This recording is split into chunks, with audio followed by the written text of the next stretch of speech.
Jesus says, I'm not an easy catch. I'm high maintenance. Count the cost. April 13th, 2015.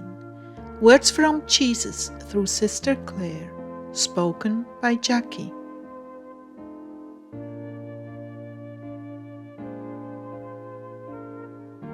Jesus began, You see, I'm not an easy catch and I'm high maintenance. So if you really mean it when you say, I want that kind of relationship with Jesus, then you will have to undergo many sacrifices and streamline your time to be with me. Tell them about your hours, Clare.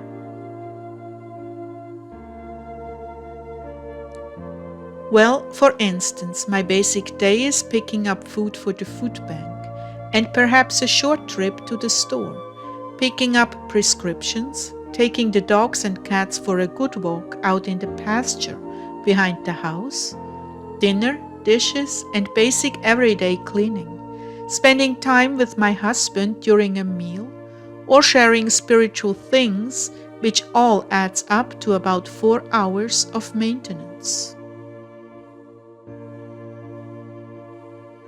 Then in the evenings, maybe 4 to 6 hours of correspondence with all of you and our helpers. Then worship, listening for the message, recording it, and putting it up, which is another 4 to 5 hours or so. And in between this, I need 2 naps about 45 minutes long to rest my body. With the rapture looming, I've cut out anything like repairing clothing, shopping at the thrift store for clothes, watching a movie with my husband, more exercise, and cooking my favorite foods. I love to bake.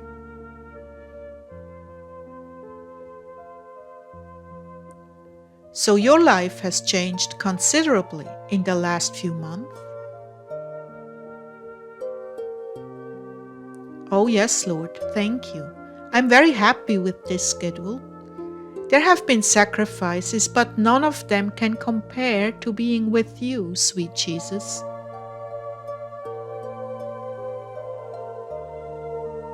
And so you see, dear brides, there is much you will have to sacrifice if you have not already streamlined your lives. And I'm giving this instruction not just for you, but for those left behind, so they will know what this kind of relationship takes. You will never for 1 minute regret leaving these things behind.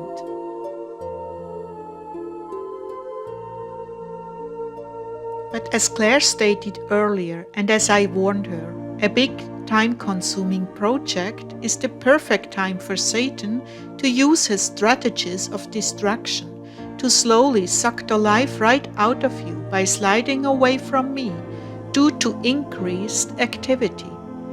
So how do you handle these projects? Easy, you don't do them unless they are absolutely necessary and you keep up your daily maintenance. Believe it or not, 1 day of prayer missed is a very serious matter. It's the little foxes that spoil the vine, and it begins with just 1 day at a time. The next day, something else pressing steals your prayer time.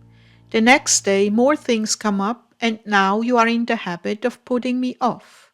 And unless you take drastic measure to get back to me, it's like the tide going out. You're drawn far away from me and our home in your heart.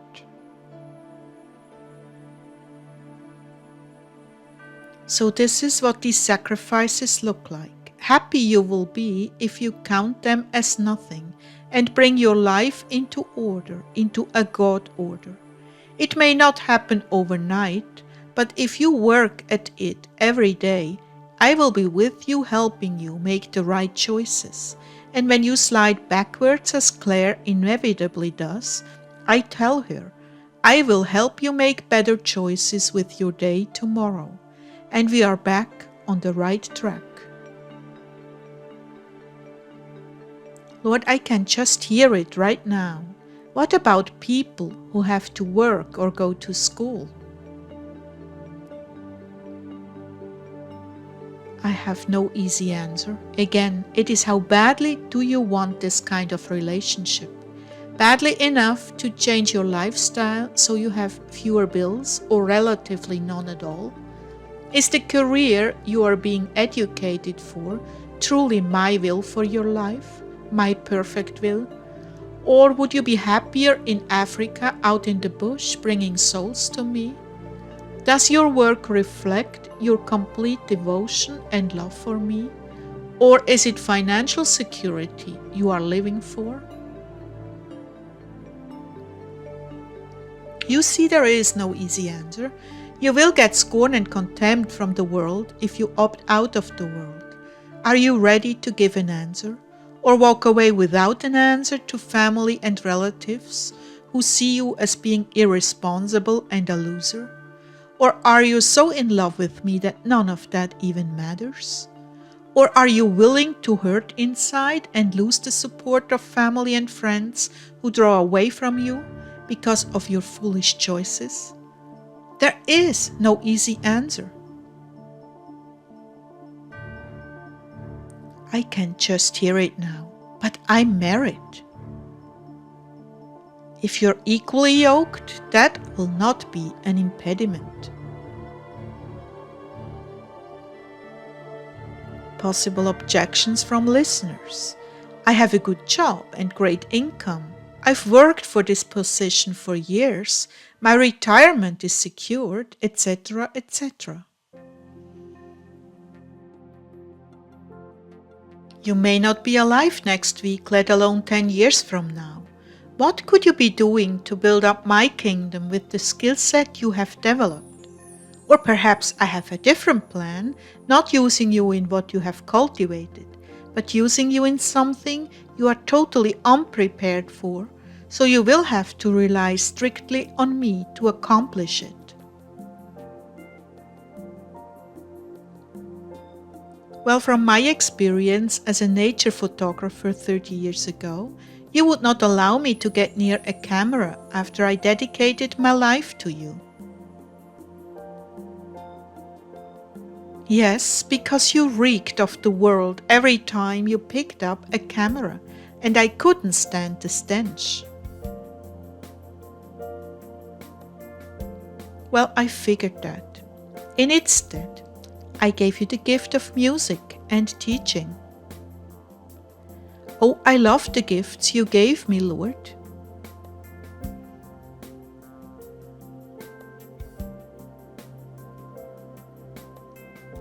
I knew what I had created you for, my love, and I knew you would love this work and you were willing to completely die to the past. So you came to me empty and I filled you with my will. Oh, how many are willing to give it all up? How many? Count the cost. I'm not an easy catch. I'm very high maintenance, but the benefits are out of this world. I love you all, my aspiring brides, and as you empty yourselves of yourself, I will fill you with myself. For those who would save their lives will lose them, but those who would lose them for me, well, they shall indeed save them. Go now and consider deeply the cost. I will be waiting by your side to hear your decision. You have only to ask, and I will help you. I have given you my heart. I have given you my spirit. Now, what are you willing to give me?